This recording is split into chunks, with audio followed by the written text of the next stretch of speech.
지금 이 순간에도 가족에게 아무 생각 없이 보낸 돈 때문에 나중에 자금 출처 설명을 요구받는 분들이 계속 늘고 있습니다. 정말 많이 늘고 있어요. 특히 요즘 들어서는 부동산 거래가 늘면서 이런 사례들이 급증하고 있는데 문제는 대부분의 분들이 전혀 예상하지 못했던 상황이라는 겁니다. 저는 20년 넘게 부모와 자녀, 부부 사이의 자금 이동과 증여 문제를 세금 관점에서 상담해온 세무상담 실무가 이상우입니다. 이 일을 하면서 정말 안타까운 사례들을 수없이 봤습니다. 평생 성실하게 살아오신 분들이 갑자기 세무서에서 연락이 와서 당황하시는 모습을 너무 많이 봤거든요. 많은 분들이 이렇게 생각하십니다. 가족끼리 돈 보낸 건데 설마 문제가 되겠냐고요. 우리 자식한테 용돈 주는 게 무슨 문제가 되냐? 우리 부모님이 주신 돈인데 왜 신경 써야 하냐? 이런 식으로 생각하시는 분들이 정말 많아요. 저도 충분히 이해합니다. 당연한 생각이에요. 하지만 실제로 국세청이 보는 건 가족인지 아닌지가 아니라 그 돈이 왜 오갔고 어떻게 쓰였는지입니다. 여기서 중요한 건 국세청 입장에서는 가족 관계라는 것만으로는 충분하지 않다는 겁니다. 오히려 가족끼리 주고받은 돈일수록 더 면밀히 들여다봅니다. 왜냐하면 증여를 숨기려는 시도가 가족 관계를 통해서 이루어지는 경우가 많기 때문이에요. 첫 번째 큰 오해가 바로 이겁니다. 금액이 작으면 괜찮다고 생각하시는데 사실 국세청이 문제 삼는 건 한 번에 보낸 금액의 크기가 아니라 누적된 총액입니다. 매달 100만 원씩 2년간 보냈다면 총 2,400만 원이에요. 이 정도면 충분히 조사 대상이 될 수 있습니다. 그런데 이걸 모르시는 분들이 너무 많아요. 두 번째 오해는 현금으로 주면 추적이 안 된다고 생각하시는 겁니다. 요즘은 고액 현금 거래에 대한 모니터링이 정말 철저해졌어요. 은행에서 큰 돈을 찾거나 입금하면 자동으로 보고되고 여러 은행을 나눠서 거래해도 시스템으로 다 연결됩니다. 현금이라고 해서 안전한 게 아니. 세 번째로 가장 큰 문제는 용도에 대한 오해입니다. 생활비라고 주었는데 그 돈이 적금으로 들어가거나 주식을 사는 데 쓰였다면 이건 더 이상 생활비가 아닙니다. 증여로 봐야 해요. 그런데 이런 구분을 정확히 아시는 분들이 거의 없어요. 생활비라고 주면 뭘 해도 괜찮다고 생각하시는데 전혀 그렇지 않습니다. 이체 메모 한 줄이 세금을 결정짓는 절대 조건은 아닙니다. 하지만 나중에 설명이 필요한 상황이 되면 그 메모가 있느냐 없느냐에 따라 대응 난이도가 완전히 달라집니다. 제가 상담하면서 느끼는 건데 똑같은 상황이라도 기록이 있는 분과 없는 분의 스트레스 정도가 하늘과 땅 차이예요. 기록이 있으면 차근차근 설명할 수 있지만 없으면 정말 답답하거든요. 특히 요즘은 자녀들이 집을 사는 경우가 많잖아요. 집값이 워낙 높다 보니 부모님들이 도와주시는 경우가 정말 많은데 이때 자금 조달 과정에서 문제가 생기는 경우를 너무 자주 봅니다. 부모님은 그냥 자식 도와주는 마음으로 주신 건데 몇 년 후에 세무서에서 연락이 오면 그때부터 고생이 시작되는 거예요. 오늘 이 영상에서는 가족 간 이체가 어떤 순간부터 문제가 되는지, 그리고 실제로 안전하게 관리하려면 어디까지 준비해야 하는지 팩트만 가지고 차분히 정리해 드리겠습니다. 제가 20년 넘게 현장에서 보고 겪은 실제 사례들을 바탕으로 말씀드릴게요. 이론적인 이야기가 아니라 정말 실무에서 일어나는 일들입니다. 요즘 가족에게 돈 보내고 계신 분이라면 끝까지 보셔야 합니다. 나중에 후회하지 마시고 지금부터라도 제대로 준비하시기 바랍니다. 여러분도 비슷한 상황이 있으신가요? 상담을 하다 보면 비슷한 이야기들을 자주 듣습니다. 정말 똑같은 패턴의 문제들이 반복돼서 나타나요. 특히 최근 들어서는 부동산 가격이 급등하면서 이런 사례들이 더 늘어나고 있는 상황입니다. 지난달에 상담하신 65세 박영수님 이야기를 들어보세요. 이분은 30년 넘게 성실하게 직장 생활을 하시고 은퇴하신 분인데 자녀가 결혼하면서 집을 마련해 주려고 5년 동안 매달 150만 원씩 꾸준히 보내셨어요. 총 9천만 원 정도 되는 돈이었는데 모두 생활비와 결혼 준비비 명목이었습니다. 그런데 자녀가 아파트를 계약하고 나서 갑자기 국세청에서 자금 출처조회 통보가 왔다고 하더라고요. 박영수님은 정말 당황하셨습니다. 우리 자식한테 생활비 보낸 게 뭐가 문제냐? 이렇게 말씀하시면서요. 그런데 막상 자료를 확인해 보니까 문제가 있었어요. 이체할 때마다 그냥 빈칸으로 보내시거나 아무 메모 없이 보내신 거예요. 더 큰 문제는 그 돈을 받은 자녀분이 생활비로 쓰지 않고 대부분 적금에 넣어뒀다는 거였어요. 그러니까 생활비라고 보낸 돈이 실제로는 저축용으로 사용된 거죠. 이렇게 되면 세무서 입장에서는 증여로 볼 수밖에 없는 상황이 된 겁니다. 더 안타까운 건 박영수님이 정말 선의로 하신 일인데 방법을 몰라서 이런 문제에 휘말리게 된 거예요. 만약 처음부터 용도를 명확히 하고 기록을 남겨뒀다면 충분히 피할 수 있었던 문제였거든요. 지금은 과거 거래 내역을 일일이 설명해야 하는 상황이 됐고 그 과정에 엄청난 스트레스를 받고 계세요. 또 다른 사례도 말씀드릴게요. 작년에 상담받으신 58세 김미정님 경우입니다. 이분은 맞벌이 부부인데 남편 명의로만 부동산을 여러 채 가지고 있었어요. 그런데 세금 문제 때문에 부인 명의로 하나 더 사려고 하면서 문제가 생겼습니다. 남편이 돈을 내고 부인 명의로 집을 사면 증여가 되거든요. 그래서 부인에게 미리 돈을 증여해서 부인 돈으로 집을 사려고 했는데 그 과정에서 실수가 생긴 거예요. 김미정님, 부부는 증여 신고는 하셨어요. 그런데 신고한 금액과 실제 이체한 금액이 달랐습니다. 신고는 5천만 원으로 했는데 실제로는 8천만 원을 보낸 거예요. 3천만 원 차이가 났죠. 왜 이런 일이 생겼냐면 처음에 5천만 원만 증여하려고 했는데 집값이 예상보다 올라서 추가로 돈을 더 보내야 했거든요. 그런데 추가 증여 신고를 깜빡 잊으신 거예요. 더 복잡한 건 그 과정에서 이체를 여러 번 나누어서 하셨다는 겁니다. 한 번에 큰 돈을 보내면 눈에 띌까봐 걱정되어서 1천만 원씩 8번에 나누어 보내셨는데 오히려 이게 더 수상하게 보였어요. 여러 번에 걸쳐서 나누어 보내는 것 자체가 의도적으로 숨기려는 것처럼 보일 수 있거든요. 결국 더 면밀한 조사를 받게 된 거죠. 김미정님, 부부도 정말 선의로 하신 일이에요. 세금도 내려고 했고 신고도 하려고 했는데 절차를 정확히 몰라서 생긴 문제였습니다. 지금은 추가 세금뿐만 아니라 가산세까지 내야 하는 상황이 됐어요. 처음부터 정확한 절차를 알고 했다면 충분히 피할 수 있었던 일이었는데 정말 안타까웠습니다. 이런 사례들을 보면서 느끼는 건데 대부분의 분들이 나쁜 의도가 있어서 문제가 되는 게 아니에요. 정말 순수한 마음으로 가족을 도와주려다가 방법을 몰라서 문제에 휘말리는 경우가 대부분입니다. 그래서 더 안타까운 거 조금만 미리 알았다면 충분히 예방할 수 있는 일들인데 말이에요. 이런 상황은 특별한 사람이 아니라 평범한 가정에서도 충분히 생길 수 있습니다. 오히려 요즘은 더 자주 생기고 있어요. 자녀들 결혼 준비하면서 도와주시는 분들, 손자 손녀 교육비 지원해 주시는 분들, 노후 준비하면서 자녀에게 미리 재산을 정리해 주려는 분들이 늘어나면서 이런 문제들이 더 빈번하게 발생하고 있거든요. 문제가 된 건 그 돈을 준 사실이 아니라 그 돈이 생활비였는지 빌려준 돈이었는지 아니면 증여였는지를 설명할 자료가 없었다는 점이었습니다. 이게 핵심이에요.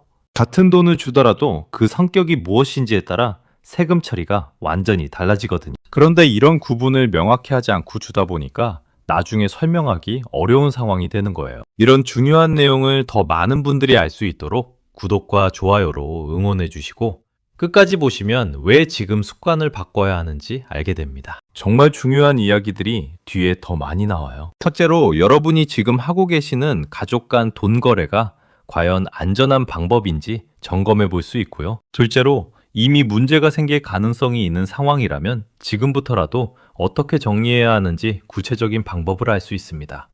셋째로 앞으로 가족에게 돈을 보낼 때 어떤 점들을 미리 준비해야 하는지도 알 수 있어요. 이제부터 실제 기준을 하나씩 짚어보겠습니다. 정말 실무에서 적용되는 기준들이니까 꼼꼼히 들어보시기 바랍니다. 가족 간 작은 거래에서 문제되는 핵심 포인트들을 하나씩 정확히 짚어보겠습니다. 제가 20년 넘게 현장에서 경험한 내용들을 바탕으로 말씀드릴게요. 생활비와 교육비는 조건부 비과세라는 점부터 시작하겠습니다. 많은 분들이 가장 큰 오해를 하고 계시는 부분이에요. 생활비나 교육비라고 하면 무조건 세금이 안 나온다고 생각하시는데 전혀 그렇지 않습니다. 여기에는 까다로운 조건들이 있어요. 핵심은 피부양자 여부입니다. 국세청에서 말하는 피부양자라는 건 단순히 가족이라는 뜻이 아니에요. 소득이 연간 100만 원 이하이거나 경제적으로 독립하지 못한 상태여야 합니다. 예를 들어 30대 자녀가 직장에 다니면서 연봉 4천만 원을 받고 있다면 이분은 피부양자가 아니에요. 이런 경우에 부모가 생활비 명목으로 돈을 주면 증여로 봐야 합니다. 한국조세지정연구원의 2023년 연구 결과를 보면 성인 자녀에게 주는 생활비 중 약 60%가 실제로는 증여에 해당하는 것으로 나타났습니다. 대부분의 부모님들이 이 사실을 모르고 계시더라고요. 특히 자녀가 결혼해서 분가한 경우에는 더욱 엄격하게 봅니다. 실제 사례를 들어보겠습니다. 작년에 상담받으신 분 중에 40대 아들에게 매달 200만 원씩 2년간 보내신 분이 계셨어요. 총 4,800만 원이었는데 생활비라고 생각하셨거든요. 그런데 아들분이 연봉 6천만 원짜리 직장에 다니고 있었어요. 이런 경우에는 생활비 비과세를 인정받기 어렵습니다. 경제적으로 독립이 가능한 상태인데 부모가 생활비를 지원할 이유가 없다고 보는 거죠. 또 하나 중요한 건 생활비로 받은 돈을 저축하거나 집이나 주식 같은 자산 취득에 쓰면 비과세 인정이 어려워진다는 점입니다. 생활비는 말 그대로 생활하는 데 쓰는 돈이어야 해요. 음식비, 교통비, 의료비 이런 용도로 써야 하는 거지 저축하거나 투자하는 데 쓰면 안 됩니다. 기획재정부 자료에 따르면 생활비 명목으로 받은 돈의 30% 이상이 적금이나 주식 투자로 사용되는 것으로 조사됐어요. 이런 경우는 모두 증여로 봐야 합니다. 받는 사람 입장에서는 그냥 아껴 쓴 것 뿐이라고 생각할 수 있지만 세무서에서는 다르게 봅니다. 여러분, 자녀는 지금 피부양자에 해당할까요? 이걸 정확히 확인하지 않고 생활비라고 주시면 나중에 문제가 될 수 있어요. 이체 메모는 보조 증거입니다. 메모를 안 썼다고 바로 세금이 나오는 건 아니에요. 하지만 조사 상황이 되면 이 돈이 무엇이었는지를 설명하는 중요한 보조 자료가 됩니다. 국세청 조사관들은 이체 내역을 보면서 패턴을 분석해요. 메모가 있으면 그 의도를 파악하기 쉽고 없으면 의심스러운 거래로 볼 가능성이 높아집니다. 국세청 내부 자료를 보면 중유조사 사건 중 약 40%가 이체 메모나 거래 목적이 불분명한 경우에서 시작됐다고 나와 있어요. 반대로 명확한 거래 목적이 기록되어 있는 경우에는 조사 대상에서 제외되는 비율이 훨씬 높았고요. 생활비, 학원비, 대여금 같은 용도를 꾸준히 남긴 경우와 아무 기록 없는 경우는 설명 과정에서 차이가 큽니다. 기록이 있으면 조사관에게 일관된 스토리를 제시할 수 있어요. 3년 전부터 학원비 명목으로 매달 50만 원씩 보냈다. 이렇게 설명하면 납득할 만한 이야기가 되거든요. 하지만 기록이 없으면 그때그때 다른 설명을 하게 되고 이게 신빙성에 문제가 생기는 원인이 됩니다. 최근 이체 메모 기억나시나요? 지금부터라도 습관을 만드시는 게 중요해요. 현금 거래에 대한 오해도 정말 많습니다. 아직도 현금으로 주면 추적이 안 된다고 생각하시는 분들이 있는데 이건 완전한 착각입니다. 요즘은 현금 거래에 대한 모니터링이 정말 철저해요. 고액 현금 거래는 금융정보분석원에 자동으로 보고됩니다. 하루에 300만 원 이상 현금을 인출하거나 입금하면 바로 보고돼요. 또 일주일 동안 총 1천만 원 이상 현금 거래를 하면 이것도 보고 대상입니다. 여러 은행으로 나누더라도 시스템으로 다 연결되기 때문에 패턴 분석이 가능해요. 금융감독원 발표에 따르면 2023년 한 해 동안 의심 거래로 신고된 현금 거래가 전년 대비 30% 이상 증가했다고 합니다. 이는 모니터링 시스템이 더 정교해졌다는 뜻이에요. 특히 가족 간 현금 거래 패턴은 더욱 면밀히 들여다봅니다. 실제로 작년에 상담받으신 분 중에 현금으로 5천만 원을 자녀에게 주셨다가 문제가 된 경우가 있었어요. 은행에서 현금을 인출할 때 보고가 됐고 자녀가 그 현금을 다시 은행에 입금할 때도 보고가 된 거죠. 결국 현금으로 주고받았다는 게 다 드러났습니다. 현금이라고 해서 흔적이 사라지는 건 아닙니다. 오히려 요즘은 현금 거래가 더 눈에 띄는 상황이에요. 대부분의 거래가 카드나 이체로 이루어지다 보니까 현금 거래가 오히려 특이한 패턴으로 보이거든요. 아직도 현금이면 괜찮다고 생각하고 계신가요? 이런 생각은 정말 위험해요. 부부간 이체와 공동명의 문제도 많은 분들이 착각하고 계십니다. 부부라도 자금 부담과 명의가 다르면 문제가 됩니다. 부부는 한 몸이니까 누구 명의든 상관없다고 생각하시는데 세법에서는 그렇지 않아요. 한국 세무사회 연구 자료를 보면 부부간 증여과세 사례의 70% 이상이 부동산 취득 과정에서 발생한다고 나와 있습니다. 대부분 한 사람이 돈을 내고 공동명의나 상대방 명의로 부동산을 취득하면서 생기는 문제들이에요. 예를 들어 남편이 3억 원을 내고 부부 공동명의로 집을 샀다면 부인 몫인 1억 5천만 원은 남편이 부인에게 증여한 것으로 봅니다. 부인이 돈을 낸 증거가 없다면 말이에요. 이때 부인은 1억 5천만 원에 대한 증여세를 내야 해요. 대출이자를 대신 내주는 경우도 마찬가지입니다. 부인 명의로 대출받은 집인데 남편이 이자를 계속 내주면 그 이자도 증여로 볼 수 있어요. 매달 100만 원씩 이자를 내주면 연간 1200만 원의 증여가 되는 거죠. 작년에 상담받으신 부부 사례를 들어보면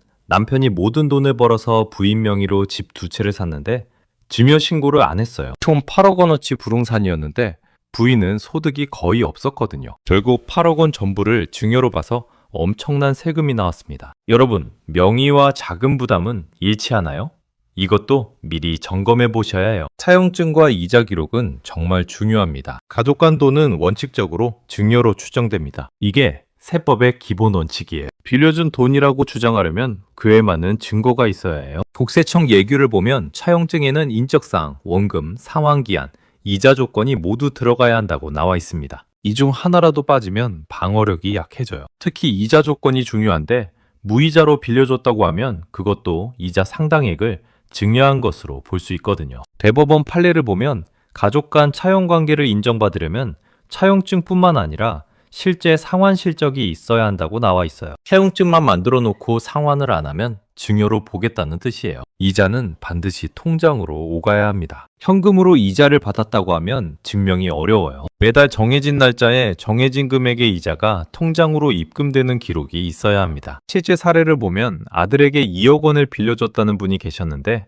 차용증은 있었어요. 그런데 3년 동안 이자를 한 번도 받지 않았고 원금 상환도 없었습니다. 결국 증여로 받죠. 차용증이 있어도 실제 차용 관계로 보기 어렵다고 판단한 거예요. 지금 그런 기록이 남아있나요? 가족에게 빌려준 돈이 있다면 제대로 관리하고 계신지 점검해 보세요. 이미 보낸 돈이 있을 때는 어떻게 해야 할까요? 이미 그냥 보낸 돈이 있어도 조사 전이라면 정리할 여지는 있습니다. 하지만 방법을 제대로 알고 해야 해요. 이자 지급을 지금부터라도 시작할 수 있어요. 과거에는 받지 않았지만 앞으로는 받겠다는 차용증을 다시 만들고 실제로 이자를 받는 거죠. 일부 상환도 도움이 됩니다. 조금씩이라도 원금을 갚아나가는 모습을 보여주면 진짜 차용관계라는 걸 입증할 수 있어요. 채무관계 확인서로 구조를 만들 수도 있습니다. 과거에 준 돈들을 정리해서 총 얼마를 빌려줬고 언제까지 갚기로 했는지 명확히 하는 거예요. 다만 과거 날짜를 조작하는 건 절대 해서는 안 됩니다. 이건 정말 위험한 행동이에요. 조사 과정에서 날짜 조작이 발견되면 더 큰 문제가 됩니다. 할세 의도가 있었다고 볼 수 있거든요. 국세청 조사관들은 문서 작성 시점을 파악하는 기술이 정말 정교해요. 컴퓨터 프린터 종류, 종이 재질, 잉크 성분까지 분석할 수 있습니다. 거짓 날짜로 차용증을 만들었다가 들키면 정말 곤란해져요. 지금이라도 사실대로 정리할 수 있나요? 과거는 바꿀 수 없지만 앞으로는 제대로 할 수 있어요. 가족 자금 거래를 안전하게 관리하는 실천법을 구체적으로 알려드리겠습니다. 이론적인 이야기가 아니라 정말 실무에서 써먹을 수 있는 방법들이에요. 모든 돈 거래에는 기록이 남아야 합니다. 이게 가장 기본이면서도 가장 중요한 원칙이에요. 이체 메모는 가장 간단한 시작입니다. 생활비, 학원비, 용돈, 대출 상환 이런 식으로 명확하게 써주세요. 모호한 표현은 피하시고요. 한국은행 조사에 따르면 이체 메모를 꾸준히 작성하는 사람들이 세무조사를 받을 확률이 그렇지 않은 사람들보다 60% 이상 낮다고 나와 있어요. 간단한 습관 하나가 이렇게 큰 차이를 만드는 거죠. 메모뿐만 아니라 별도의 거래 일지를 만드는 것도 좋은 방법입니다. 언제, 얼마를 왜 보냈는지 엑셀이나 수첩에 기록해 두세요. 나중에 설명할 때 정말 도움이 됩니다. 특히 큰 금액을 보낼 때는 더 자세한 기록을 남겨두시는 게 좋아요. 작년에 상담받으신 분 중에 20년 넘게 가족 거래 일지를 써오신 분이 계셨어요. 자녀 교육비, 생활비, 경조사비까지 모든 걸 기록해 두셨더라고요. 세무조사를 받았는데 그 기록 덕분에 문제없이 마무리됐습니다. 조사관도 이런 성실한 관리를 보고 신뢰했다고 하더라고요. 큰 금액은 처음부터 방향을 정해야 합니다. 증여인지 대여인지 구조 없이 보내는 게 가장 위험합니다. 1천만 원 이상의 돈을 보낼 때는 반드시 사전에 계획을 세우세요. 증여로 할 거라면 증여세 계산을 먼저 해보고 신고 절차까지 미리 알아보세요. 대여로 할 거라면 차용증부터 만들고 이자 조건도 정해야 해요. 애매하게 보내고 나중에 정하려고 하면 정말 곤란해집니다. 기획재정부 통계를 보면 사전 계획 없이 큰 돈을 이동시킨 경우에 80% 이상에서 세무 문제가 발생했다고 나와 있어요. 반면 사전에 명확한 계획을 세운 경우는 문제 발생 비율이 10% 미만이었고요. 실제로 자녀 결혼 자금으로 5천만 원을 주려는 분이 계셨는데 처음에는 그냥 주려고 하셨어요. 그런데 상담을 통해 혼인 증여공제를 활용하기로 했죠. 같은 돈을 줘도 세금을 아낄 수 있었거든요. 미리 계획을 세운 덕분에 가능한 일이었어요. 지금 큰 돈을 보낼 계획이 있으시면 반드시 전문가와 상담하시기 바랍니다. 공제한 돈의 증여라도 신고는 반드시 해야 합니다. 많은 분들이 이걸 놓치세요. 자녀에게 연간 5천만 원까지는 세금 없이 증여할 수 있다고 해서 신고를 안 하시는데 이건 큰 실수예요. 신고를 해야 10년 계산이 시작됩니다. 증여세 계산은 10년 누적으로 하거든요. 2024년에 3천만 원을 주고 신고를 안 했다가 2025년에 4천만 원을 더 주면 총 7천만 원이 되어서 세금이 나와요. 하지만 2024년에 신고를 했다면 2025년 증여는 별개로 계산해서 세금이 안 나오죠. 국세청 자료에 따르면 공제한도 내 증여 신고율이 30%도 안 된다고 합니다. 나머지 70%는 나중에 추가 증여할 때 문제가 될 가능성이 있는 거예요. 신고 절차도 어렵지 않습니다. 온라인으로 간단히 할 수 있어요. 증여계약서만 있으면 30분 안에 끝납니다. 세금을 내지 않더라도 신고는 꼭 하시기 바랍니다. 몇 년 전에 상담받으신 분이 자녀에게 매년 3천만 원씩 3년간 줬는데 신고를 안 했어요. 4년째에 5천만 원을 더 주려고 하는데 그제서야 문제를 깨달으신 거죠. 누적 금액이 1억 4천만 원이 되어서 엄청난 세금이 나왔습니다. 혼인과 출산 시 추가 공제는 기회지만 기간과 조건이 있습니다. 혼인할 때는 1억 원, 출산할 때는 2천만 원까지 추가로 증여할 수 있어요. 하지만 이것도 미리 확인하지 않으면 놓칠 수 있습니다. 혼인증여는 결혼 전후 2년 이내에 해야 하고 혼인신고가 완료된 상태여야 해요. 출산증여는 출생신고 후 2년 이내입니다. 기간을 넘기면 일반 증여로 봐서 세금이 나와요. 보건복지부 통계를 보면 혼인, 출산, 증여공제를 제대로 활용하는 비율이 50%도 안 된다고 합니다. 정말 아까운 일이죠. 합법적으로 세금을 아낄 수 있는 기회인데 놓치는 거거든요. 작년에 상담받으신 분은 자녀 결혼 후 3년 뒤에 결혼 축의금을 주려고 하셨어요. 1억 원을 주려고 했는데 혼인 증여 기간이 지나서 일반 증여로 봐야 했죠. 결국 3천만 원 정도 세금을 더 내게 됐습니다. 미리 확인하지 않으면 정말 손해가 클 수 있어요. 결혼식 축의금과 장례식 조의금도 마찬가지입니다. 누구 손님인지 구분된 기록이 있으면 나중에 설명이 훨씬 수월해집니다. 결혼식 축의금은 보통 사회 통령상 타당한 범위 내에서 비과세로 인정되는데 그 범위가 애매해요. 국세청 유권 해석을 보면 축의금은 관계와 경제력을 고려해서 판단한다고 나와 있습니다. 직장 동료에게 10만 원 주는 것과 조카에게 500만 원 주는 것은 성격이 다르거든요. 축의금 봉투에 이름을 써서 누가 준 건지 명확히 하고 결혼식 하객 명단도 보관해 두세요. 나중에 설명할 때 도움이 됩니다. 특히 큰 금액의 축의금은 별도로 기록해 두시는 게 좋아요. 몇 년 전에 조카 결혼식에서 2천만 원을 축의금으로 주신 분이 계셨는데 나중에 조사를 받을 때 축의금인지 증여인지 다툼이 생겼어요.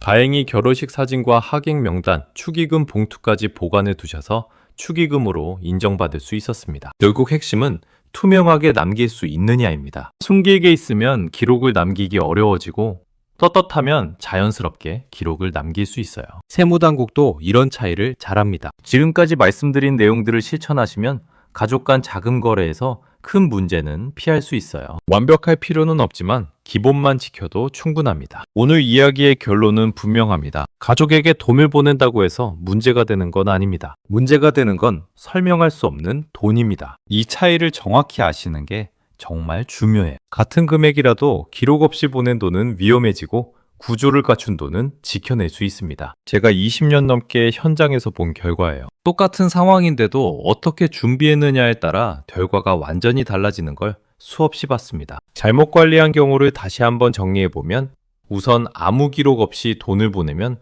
나중에 설명하기 어려워집니다. 증여인지 대여인지 생활비인지 구분이 안 되면 원칙적으로 증여로 추정되거든요. 또 큰 금액을 여러 번에 나누어 보내면 의도적으로 숨기려는 것처럼 보일 수 있어요. 현금으로 주고받으면 더 의심스러운 거래로 인식되고요. 가족이라는 이유만으로 아무 절차 없이 진행하면 나중에 세무조사에서 방어하기 어렵습니다. 반대로 제대로 관리한 경우는 어떨까요? 모든 거래에 명확한 목적과 기록이 있으면 조사를 받아도 당당하게 설명할 수 있어요. 증여는 증여대로 신고하고 대여는 차용증과 이자 지급으로 관리하면 문제없습니다. 공제 한도를 활용해서 세금을 합법적으로 절약할 수도 있고요. 투명한 거래 기록이 있으면 세무당국도 신뢰하게 됩니다. 실제 차이가 얼마나 클까요? 작년에 비슷한 상황에 두 분을 상담한 적이 있어요. 둘 다 자녀에게 5년간 총 1억 원을 주셨는데 한 분은 기록이 전혀 없었고 다른 한 분은 꼼꼼히 관리하셨거든요. 기록이 없던 분은 증여세 2천만 원과 가산세까지 해서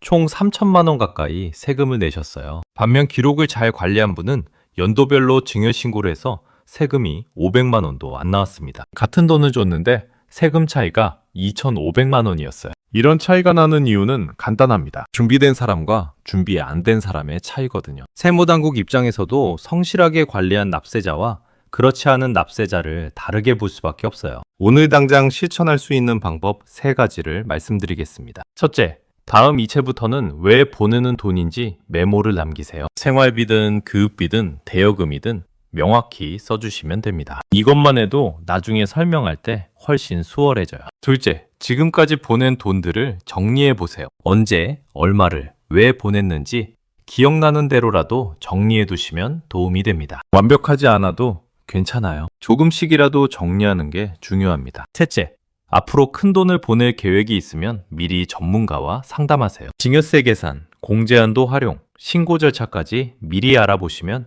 세금을 아낄 수 있어요. 준비하고 하는 것과 모르고 하는 것은 결과가 완전히 다릅니다. 이 3가지만 실천하셔도 대부분의 문제는 예방할 수 있어요. 완벽할 필요는 없습니다. 조금씩 개선해 나가시면 됩니다. 다음 영상에서는 이미 자녀에게 큰 돈을 보낸 분들이 지금 현실적으로 할 수 있는 정리 방법을 자세히 알려드리겠습니다. 과거는 바꿀 수 없지만 앞으로는 달라질 수 있어요. 이미 보낸 돈도 방법에 따라서는 정리할 여지가 있거든요. 구체적인 사례와 함께 실무적인 방법들을 알려드릴 예정이니까 꼭 보시기 바랍니다. 또 그 다음 영상에서는 부부간 자금 이동에서 주의해야 할 점들도 다룰 예정이에요. 부부라고 해서 자유롭게 돈을 주고받을 수 있는 건 아니거든요. 특히 부동산 취득 과정에서 생기는 문제들이 정말 많은데 이것도 미리 알고 계시면 충분히 예방할 수 있습니다. 여러분은 지금 가족에게 보내는 돈을 어떻게 관리하고 계신가요?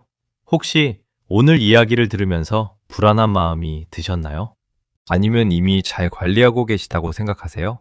댓글로 여러분의 상황을 알려주시면 개별적으로 조언 드릴 수 있는 부분은 도움 말씀드리겠습니다. 또 많은 분들이 궁금해하시는 내용은 다음 영상 주제로 다뤄보겠습니다. 가족을 위한 마음은 모두 같습니다. 하지만 방법을 모르면 그 선한 의도가 오히려 문제가 될 수 있어요. 지금부터라도 올바른 방법으로 관리하셔서 가족 모두가 안전하게 지낼 수 있기를 바랍니다. 오늘도 끝까지 봐주셔서 감사합니다.